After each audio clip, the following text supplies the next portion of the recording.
છેલ્લા 30 વર્ષથી આટલી બધી કરોડોની બજેટમાં ફાળવણી છતાં આ રાજ્યની સરકાર એક પણ IIT, IIM, ISRO, PRL, NID, IRMA, CEPT, MS university Baroda જેવું એક પણ કેમ્પસ બનાવી શકી નથી. Oxford, Cambridge, Harvard, Berkeley, Yale, વર્લ્ડની કોઈ પણ યુનિવર્સિટીના સ્કોલરને પૂછો કે આ જે કેમ્પસોની યાદી મેં આપી જે કોંગ્રેસની સરકારો દરમિયાન બન્યા, પંડિત જવાહરલાલ નહેરુ અને વિક્રમ સારાભાઈના વિઝનના કારણે બન્યા, એનાથી ચોથા, આઠમા, 16મા ભાગનું એક પણ કેમ્પસ છેલ્લા 30 વર્ષમાં એ લેવલની પ્રેસ્ટીજ વાળું કેમ્પસ આપણા ગુજરાતમાં બન્યું નથી.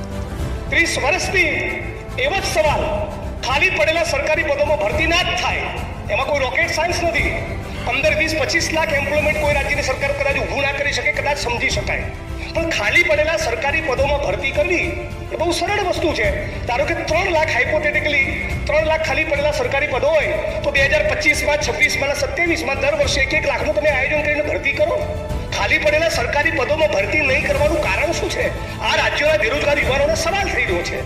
જે યુવાનો આજે પરદેશમાં કબૂતરબાજીમાં જાય છે, પાછા આવે છે, રાજ્યની સરકાર એમને વેલકમ કરીને કોલ લેટર આપી દે ને કે તરત તમને 7મા પગાર પંચના લાભ સાથે લઈ લઈએ છીએ. કેમ આપણે એમ્પ્લોયમેન્ટના સવાલનું છેલ્લા 30 વર્ષથી આ ગુજરાતમાં સમાધાન નથી કરી શકતા?